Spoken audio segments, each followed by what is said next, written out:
All right, we'll get started. Welcome all to JFSA's Brain Health and Wellness Initiative series, where we bring community education each month to educate and promote a broad landscape for brain health. We offer CEUs to our professional audience as well. Today's topic is the science behind emotional wellness and our brain, presented by health educator Leanne Stuver.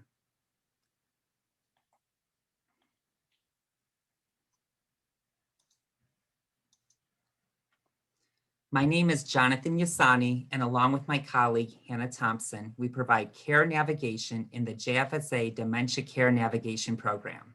The Dementia Care Navigation Program creates an empowering environment to help improve the quality of life of those who have dementia or are at risk of developing dementia, while helping family caregivers reduce the stress and burden that often occurs while caregiving. Hannah and I work with our clients' strengths with a person-centered approach by developing and implementing an individualized care plan for each client, from linking persons with dementia and their families with community resources to following them with their medical management by assuring we address their biopsychosocial needs. At JFSA, we work together as a team with a multidisciplinary group of geriatricians, nurses, social workers, and geriatric psychiatrists. So we have a slide here just for some questions and answers at the end of the presentation. So while presenting, please feel free to address any questions, thoughts, or comments to the Q&A icon. We will take some time after the presentation to answer your questions then. Our presenter is Leanne Stuver. Leanne is a registered nurse with an extensive background in health education. She worked as a hospital nurse for 10 years before earning her master's degree in education.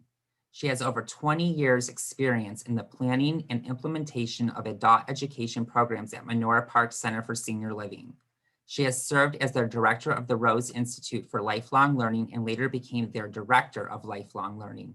Ms. Stuver teaches community education classes about the importance of lifelong learning and brain health. She is passionate about educating the community in practical ways they can learn to support their health and wellness. She is an accomplished Savvy Caregiver Workshops facilitator at the JFSA, officially trained by the co-founder, co-creator of the National Savvy Caregiver Program, Dr. Carrie Sherman. Leanne has been involved in numerous speaking engagements and is currently a dementia support group and a Savvy Caregiver Workshops facilitator at the JFSA. Thank you, Jonathan, and welcome everyone. I'm glad you could be here this evening.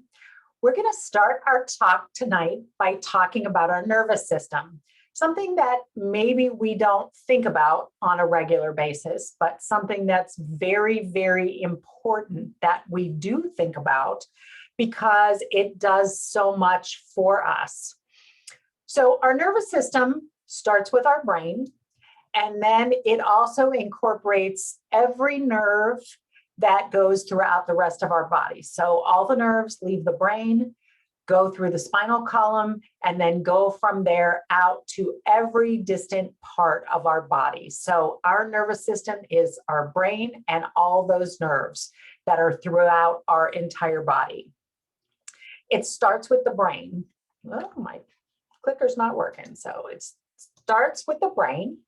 And our brain is not multicolored like this, but it does have these different areas that do different things. So these different lobes all have different functions. They house different functions of what our brain controls and what nerves relay the messages back to those parts of the brain.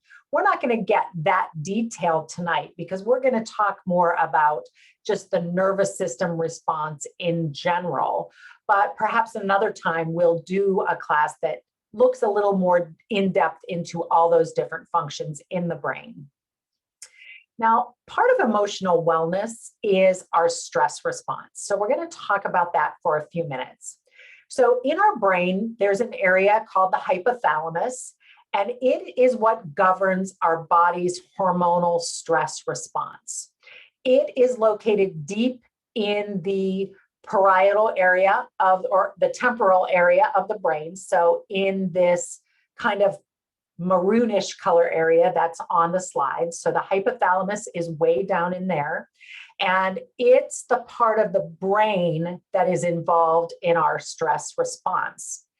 Now, you may hear a term that says the HPA axis. And basically, all that means is that our hypothalamus in our brain, our pituitary gland, and our adrenal glands that are down near our kidneys, they sit on top of our kidneys, are all part of this stress response. So the hypothalamus sends hormones to the pituitary, which is also located in the brain. And then the pituitary sends hormones to the adrenal glands that sit by the kidneys to send cortisol and adrenaline out into the body when we're under stress. So depending, that kind of gets to be a loop. So the more stress we're under, we can just keep excreting more and more of those stress hormones. Now, we have two parts of our nervous system. So there is the parasympathetic nervous system and the sympathetic nervous system. So let's talk about the sympathetic nervous system first. This is our fight or flight response. So when those stress hormones get released, like cortisol and adrenaline, it makes us prepared to either fight or to flee. So that's why it's this fight or flight response. So our pupils dilate so that we can see the enemy that we're facing. Saliva decreases. Peristalsis through our digestive system decreases because that's not important if we're under stress and fighting. Our heartbeat beats up. Our lungs dilate and we take in more oxygen. Our liver converts glycogen, which is stored sugar, to have it be out in our bloodstream so that we're ready to fight. Our muscles receive more blood so we can run if we need to. Our bladder gets constricted. So now some people would say they feel like they have to go to the bathroom when they're under stress. That could be, and once it's empty, then it would be constricted. But this sympathetic nervous system, it is what gets us ready for this fight or flight. The parasympathetic nervous system is sometimes referred to as the rest and digest part of our nervous system.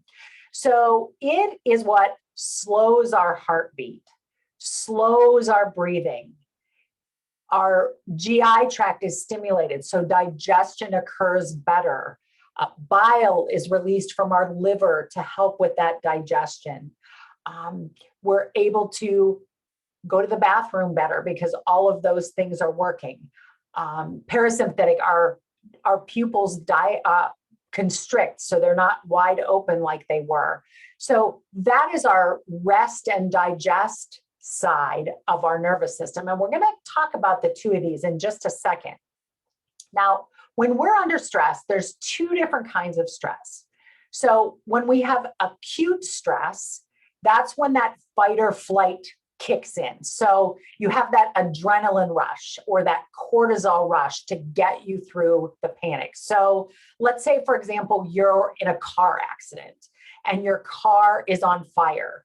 That stress reaction is a very good thing because it propels you to be able to get yourself out of the car and away from the danger. The problem comes in with chronic stress responses in our body. Our body doesn't do well when those stress hormones are there all the time. They're meant to just be released in a stressful situation and then they dissipate. However, nowadays, many people are under chronic stress. Can be for a variety of reasons. The pandemic being one of them, social isolation, work stress, whatever the case may be, kids home, doing distance learning from home. There's lots of different stressors, but chronic stress allows that cortisol and adrenaline to be in our body all the time. So it remains high for prolonged periods of time. When this happens, our blood pressure goes up, and this leads to an elevated risk of heart attack and stroke. It can increase our anxiety levels. Sometimes it makes us gain weight, can give us headaches. We can suffer from insomnia. So all of these effects are just from these hormonal imbalances that our body is in from this stress loop, that we can't get rid of these stress hormones. Also can cause memory and concentration problems. That's one of the big keys with cortisol, that it can affect your memory. So all of these things can happen because your stress hormones are out of whack. Now, another area of the brain that is affected by these stress hormones is our amygdala. And it's also way down deep in that temporal lobe. It's activated when we have strong emotional reactions and persistently high cortisol levels. This is the area of the brain that is overactive in people who have PTSD from some traumatic event. So this area of the brain becomes overstimulated from chronic stress. And then that anxiety and all of those things are heightened when the amygdala is involved. So getting the amygdala to calm down is one of the main things they're researching regarding PTSD, because that's the area of the brain they want to calm to help those flashbacks or nightmares or bad reactions to a similar situation to go away. So that amygdala is also involved in our stress response.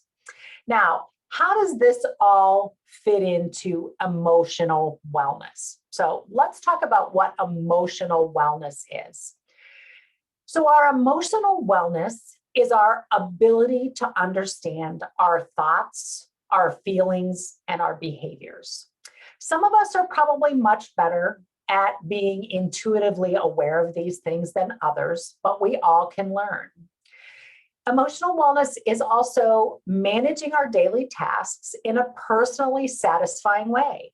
So basically getting through the day and saying, it wasn't a bad day. I got through all those challenges okay. And a big part of emotional wellness is having a positive attitude. Sometimes we just need to acknowledge our feelings. Maybe we can't change them, but just being mindful of them and aware of them is a technique to help our emotional wellness.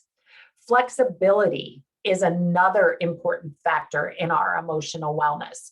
We all probably know somebody that's not very flexible, and the least little thing that gets them out of their routine just throws them for a loop or blows their temper out of proportion. So flexibility is a key to emotional wellness.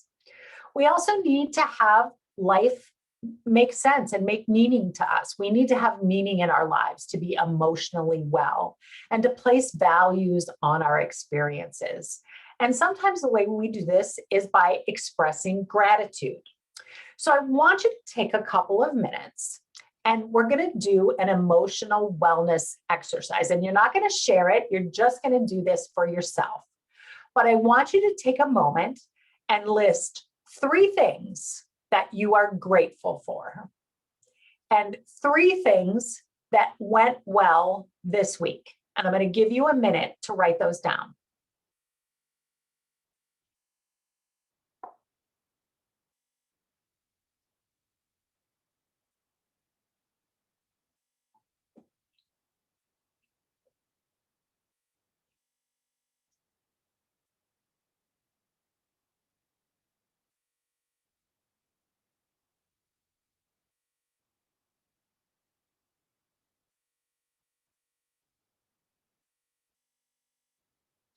Some of you may have had an easier time than others coming up with 3 things. Maybe some of you are having trouble coming up with 3 things. Others of you may be able to come up with more. But this is an exercise that you have to work on, and you have to put your mind in the right mindset. And why is that? That's because our brain has a negativity bias. We are wired to be on alert for the negative. I mean, let's be honest, it's a protective mechanism. Our ancestors that were out hunting and gathering for food had to be on alert for those dangerous animals that might be there for them. So our brains are meant to look for the negative. It's a survival mechanism. It's a protective safety mechanism. We learn that the stove is hot, so we're looking for that negative. We know we could get smushed by a car if we walk out in a busy street. So we're looking for those negatives to keep ourselves safe. The problem is, if we just focus on all the negatives, that increases our body's stress response. So we actually have to be mindful to find the positives to help our emotional wellness. There's a whole arm of psychology that's called positive psychology. So it's the study of human strengths and well-being. It studies the conditions and processes that we manage to optimally function in our life. And it examines the values and traits that allow humans to flourish. So, for example, there are lots of studies through history of studying Holocaust survivors or survivors of the 9/11 attacks, or maybe a school shooting or a neighborhood shooting. They study the people that come out of these events with a better outlook than others do. And they try to figure out why. Why is it that some of us can deal with those traumatic events better than others? And this is what positive psychology studies. Part of it is that these people that have that resilience have more positive emotions. They self-report more positive emotions. And look back on your day. Think of how you felt through the day.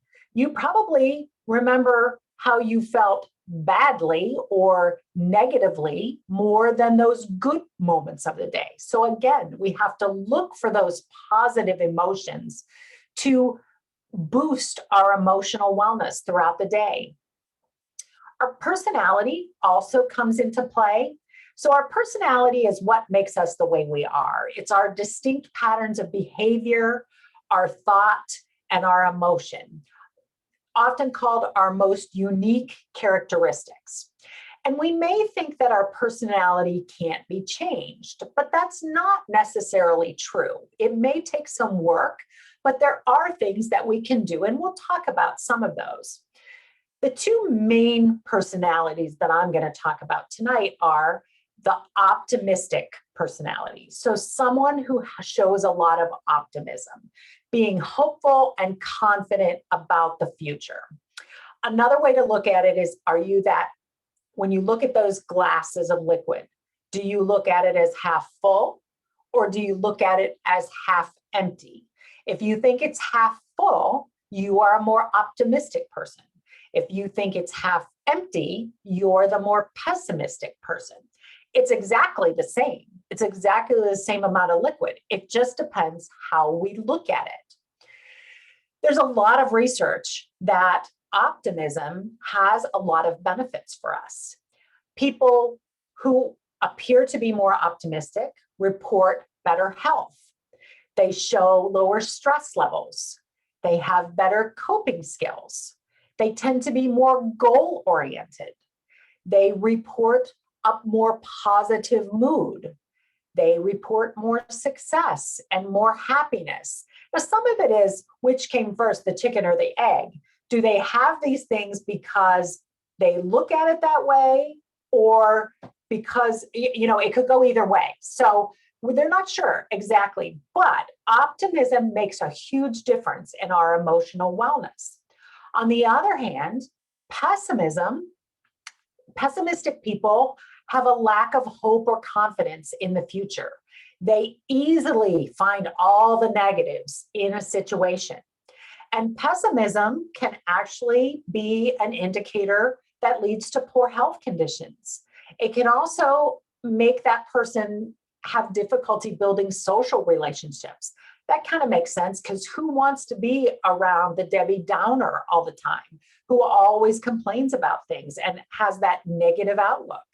It can also be a lack of motivation, because you just don't feel like there's a reason for you to try because you're going to fail.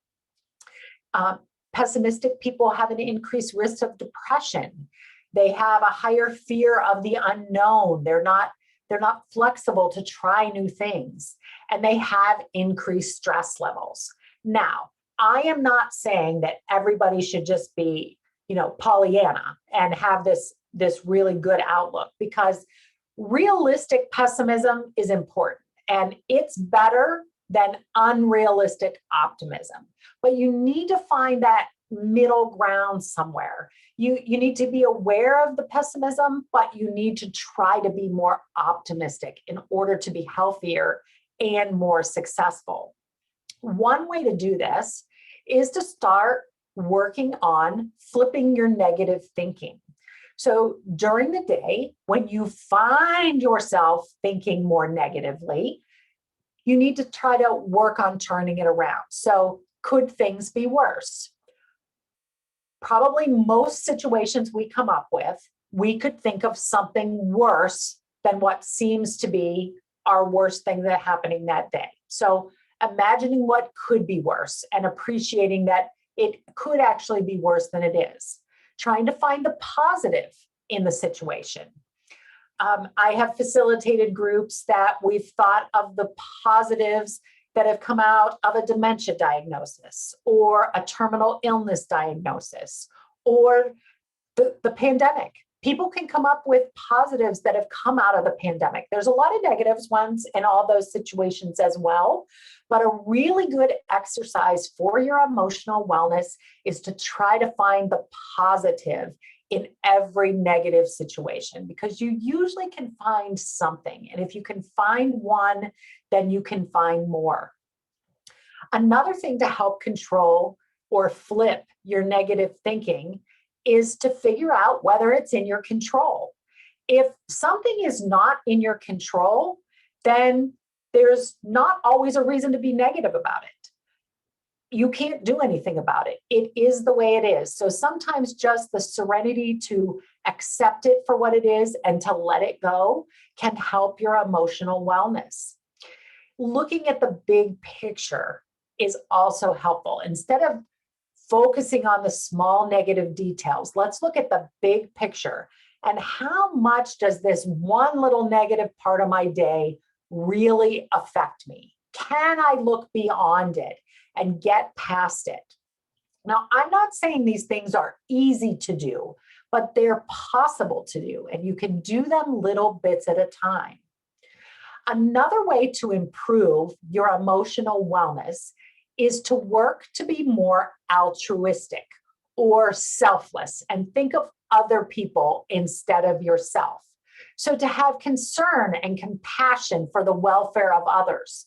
And this could be people you don't even know, to show compassion and kindness. And you don't expect anything back. You don't expect someone to be kind to you in return. So it could be people you know. It could be people you don't know. It could be holding the door for people. It could be wearing a mask out in public to protect other people.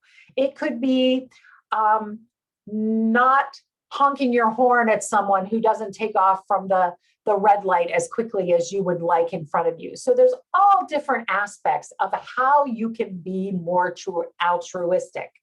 A lot of times at the holidays, we hear of people that buy the groceries for the person behind them in line or something like that, or the people that go into Kmart or Walmart and pay thousands of dollars and pay for layaway for other people they don't know. Those are the extreme conditions, but those are still very altruistic things. So paying it forward. I don't know how many of you maybe saw the movie, I think it was quite a few years ago now, that was called Pay It Forward. It had Kevin Spacey and Helen Hunt and Haley Joel Osment when he was a little kid in it. And it was about the world paying all this goodness forward. And that's kind of where we need to aim for.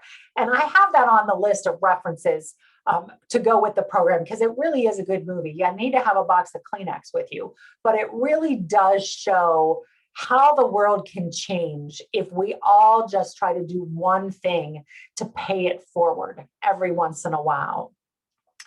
The other thing that we need to do to work on our emotional wellness is to be kind to ourselves. We so often put other people in our lives first that we forget we also need to take care of ourselves. So I facilitate caregiver workshops for family members who are taking care of someone with dementia. And one of the core principles of those Savvy Caregiver workshops is caregiver self-care. So you need to set time aside for yourself. You can only take care of other people when you take care of yourself. And sometimes we have to practice self-forgiveness. We do not get through every day doing everything correctly. We probably hurt somebody's feelings. We probably honked our horn at somebody we shouldn't have. We cut somebody off in the grocery store line, whatever the case may be. But we have to practice self-forgiveness and just try to do better the next day. We also need to respect ourselves and our values and our things that we want to accomplish. So respect yourself for what you want. And we can't all be perfect. So let that illusion go. We are not perfect. And believe in yourself and know that you can improve every day and honor your dreams. We all need to have dreams so that we can get up in the morning and know what we want to accomplish. We're going to practice this a little bit more. So now there's a few more things I want you to think about, and I want you to write them down or think about them. What are your 3 best qualities?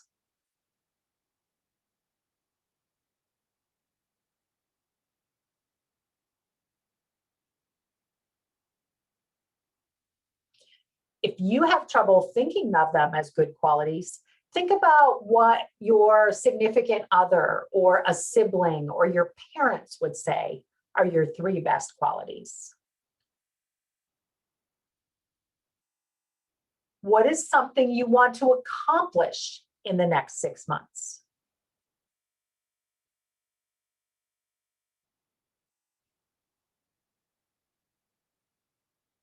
And what talents or skills do you have that will help you work on accomplishing that?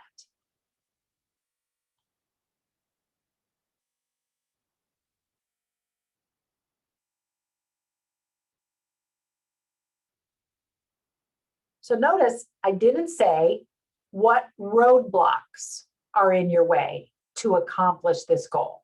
I want you to flip it around and think of what skills do I have to help myself accomplish this. This is kind of like writing your personal mission statement or the purpose for your life. So we all have those internal monologues of what our purpose or our mission statement is, and they change over time. So what we think that is when we're a high school student versus a college student, and all the different decades of our lives, that changes. So we need to reevaluate those on a regular basis. But we need to be mindful and aware of where we are and what we're doing and where we want to be so that we can continue to work on that mission. So think of 3 words that describe your strengths, which we kind of did in the last slide as well.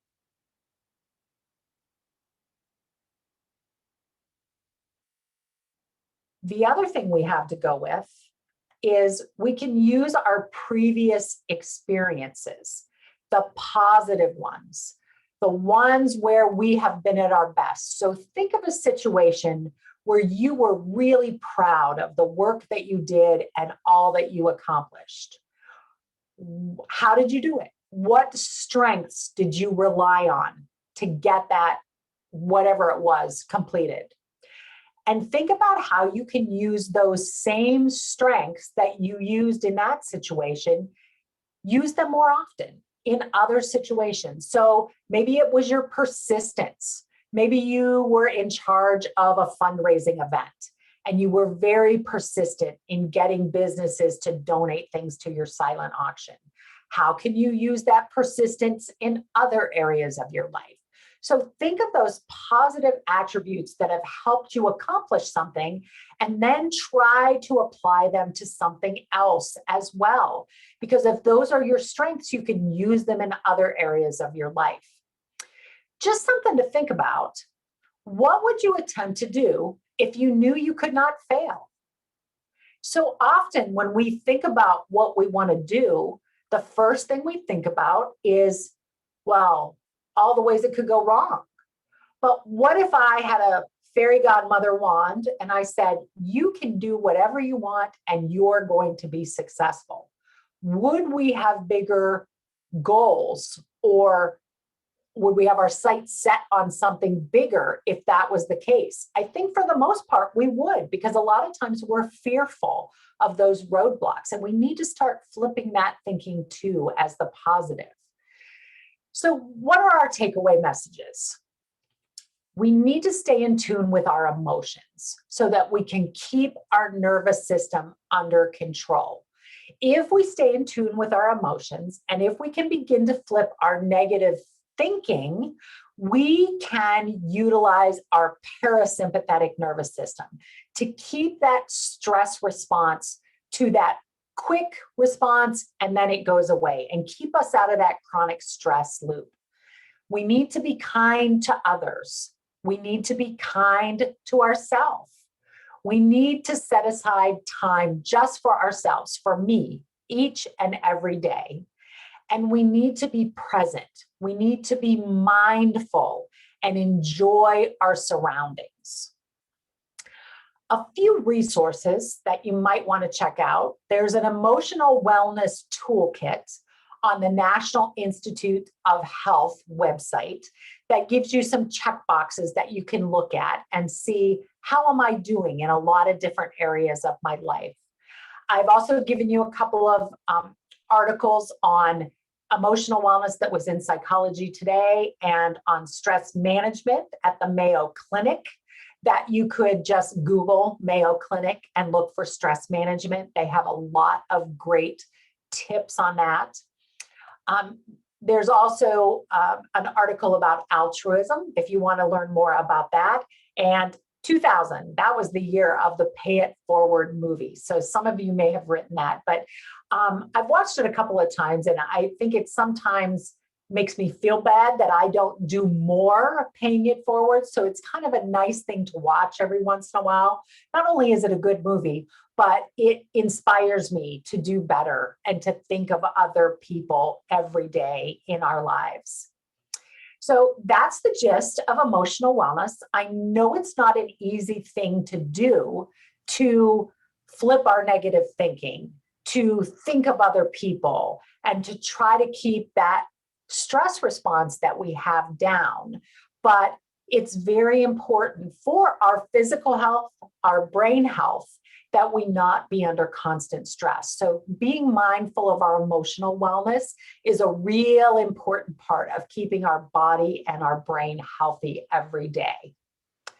Questions about anything that we've talked about tonight, you can put them in the Q&A at the bottom, and Jonathan will look at those and then let me know if anybody has anything I can clarify or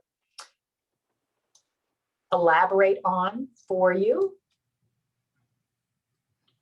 Thank you, Leanne. That was a very relevant topic. I think we can all relate to.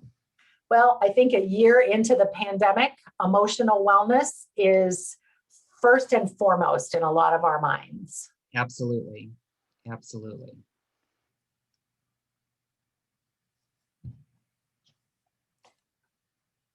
So Leanne, are there different ways to control the body's stress response system? Yes, and that could be a whole other class. So let me just give you some of the basics. So exercise.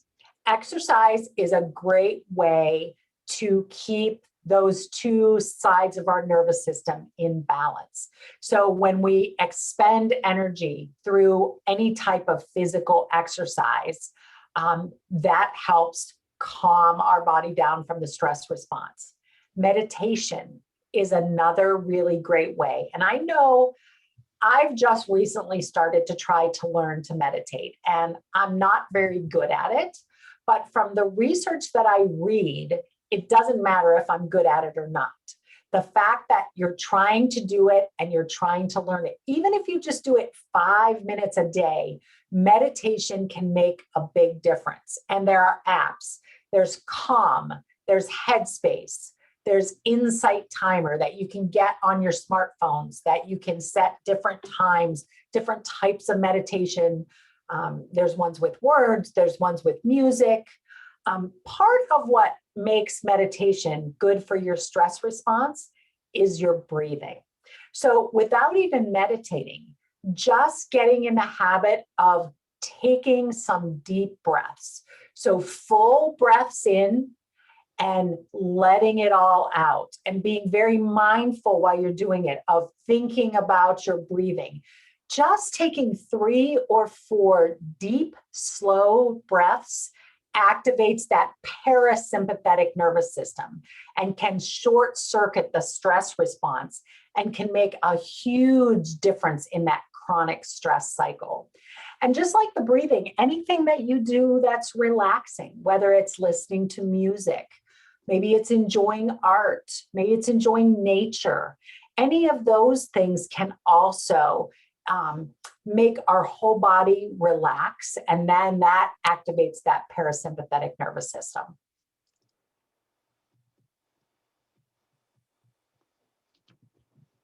Nice. So you can actually control that nervous system. Yes. So if you feel yourself getting panicked or you feel yourself getting stressed, if you're sitting at work or just doing something at home, just take a minute and take 4 or 5 of those nice, deep, slow breaths.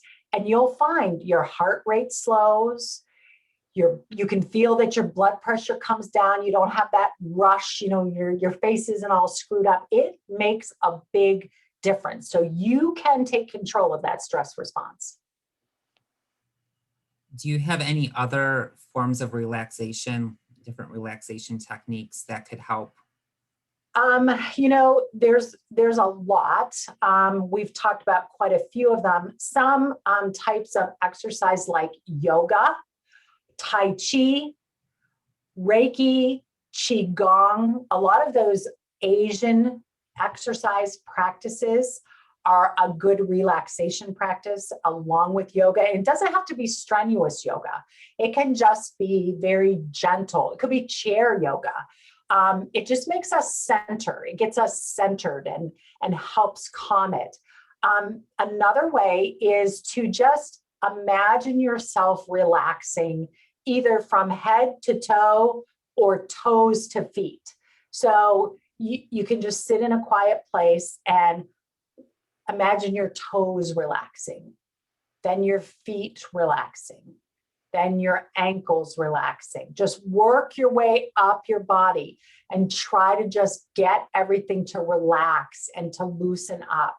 So those are some of the best ways.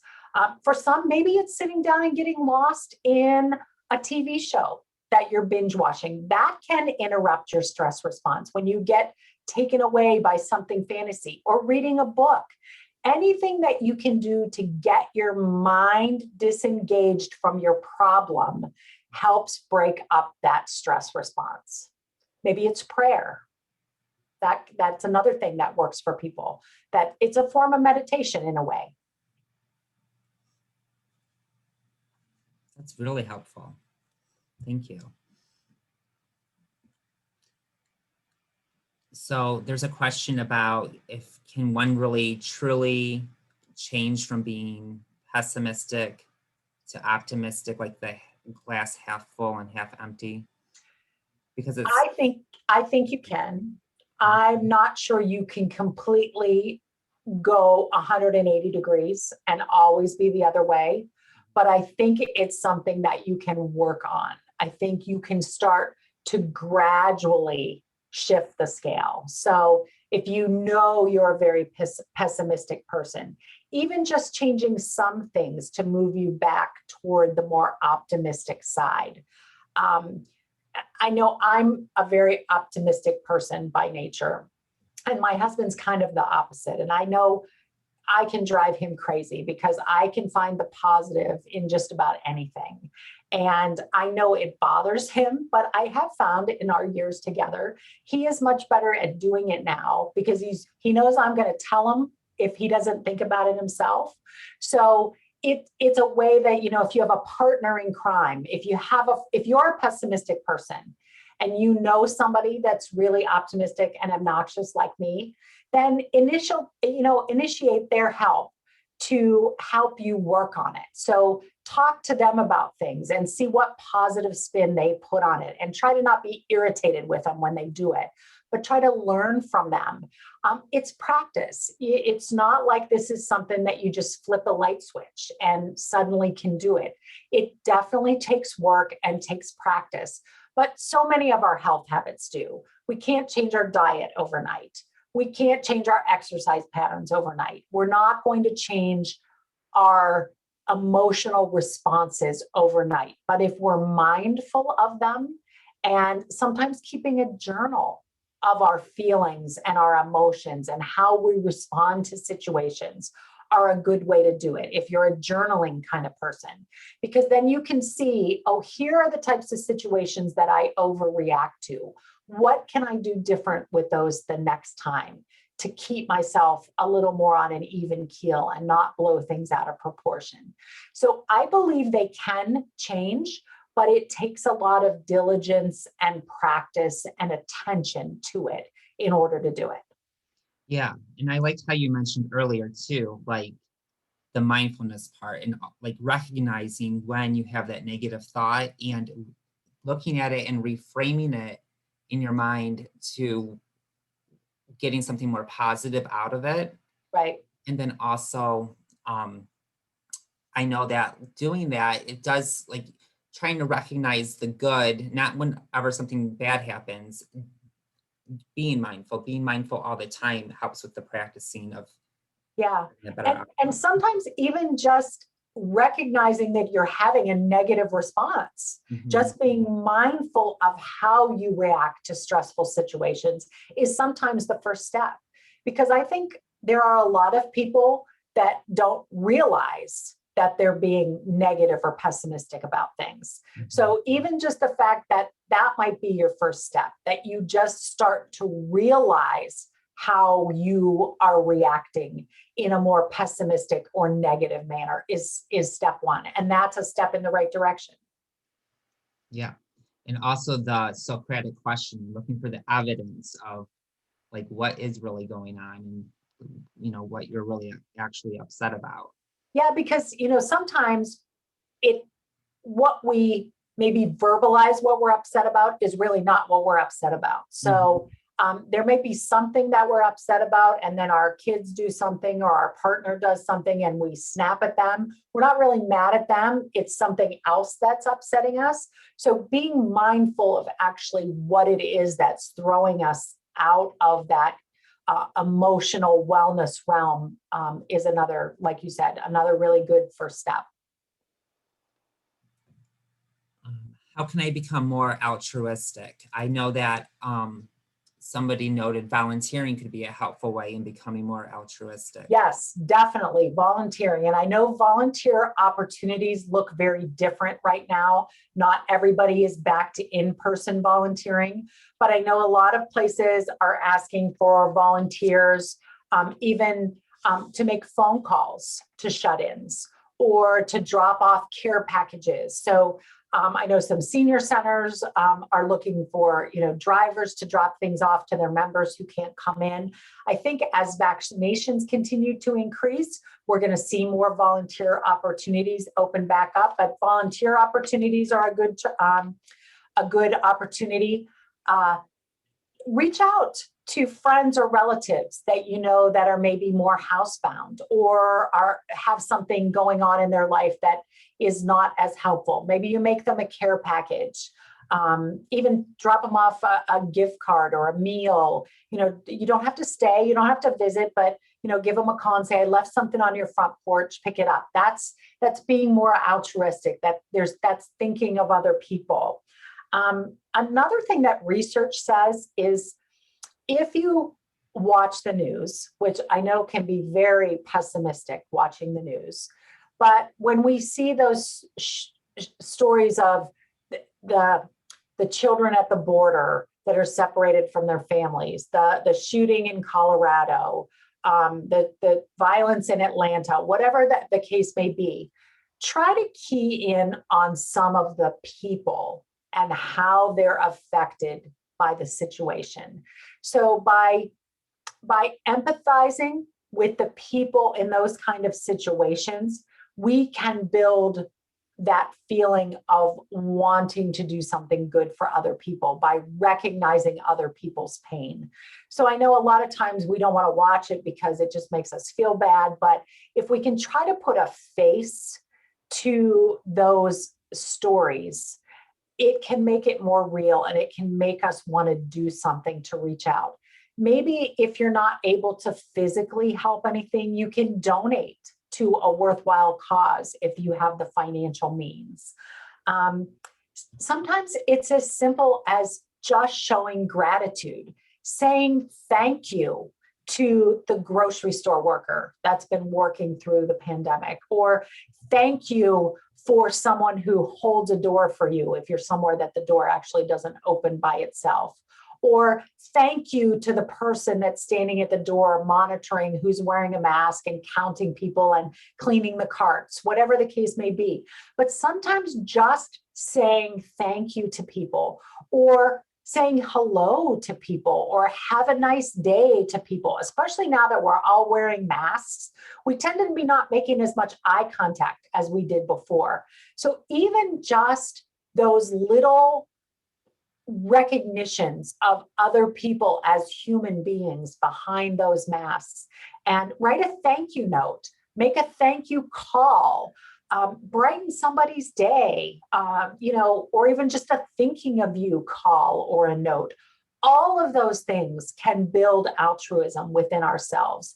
And once you get started and you feel good from it, then it motivates you to try some other things. So look for those opportunities. Look for volunteer opportunities. Look around your neighborhood. Is there somebody that could use some yard work done that they can't get out anymore and do it? Or could you get their mail and their paper for them if you notice they struggle to come out and get that? Just look for all those different opportunities that you can do something nice for somebody else just to do it, not to get anything in return. Yeah, I know I personally love getting like a card in the mail or a letter. It's different than an email. It's like very thoughtful, and it's always fun to open up something that's not a bill.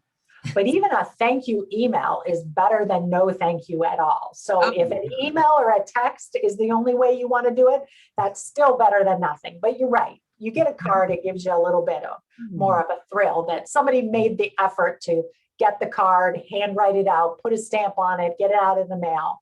Yeah. Yeah, exactly. Yeah. So I think we got to all the questions. Okay, great. So well, anyone, I hope you all can continue to work on your emotional wellness as you go forward after tonight. So if we did not get to all your questions, please feel free to email them to me, Hannah, or Nicole, so we can get those answered for you. As you can see, we have our contact information listed here. Also, I wanted to let everyone know that there will be a link available to retrieve the presentation in PDF form. We highly encourage all to complete our survey, which you will receive through the email that you registered for this class. If you are wanting CEUs, it is mandatory to complete the survey.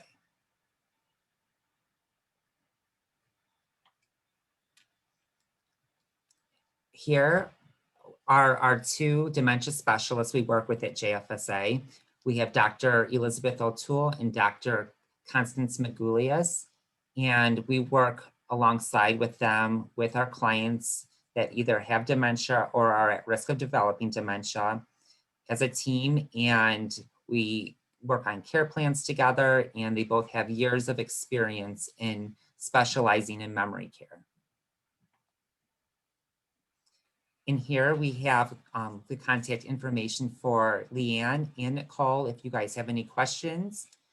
And if you want to reach out to Nicole for any upcoming webinars or have any interest in the Savvy Caregiver Workshops program, which Leanne facilitates, that is our 6-week training program for family caregivers. We also have our dementia support group, the second and fourth Monday between 1:30 and 2:30 in the afternoon. And if you have any questions about our dementia care navigation program, please feel free to reach out to either Hannah or you can reach out to me. And let's see, our next presentation is going to be the demographics of dementia. Who is at risk for developing dementia? And that's going to be presented by our medical director at JFSA Allison's Place, Dr. Dennis Grossman. And that is going to be on Thursday, April 22nd, between 6:30 and 7:30. So please contact Nicole if you have any questions or want to register for that upcoming webinar. And again, if you guys have any questions about the program or about today's presentation, please feel free to reach out to one of us. And I thank you all for joining us tonight. It was a true pleasure. Thank you. Thank you.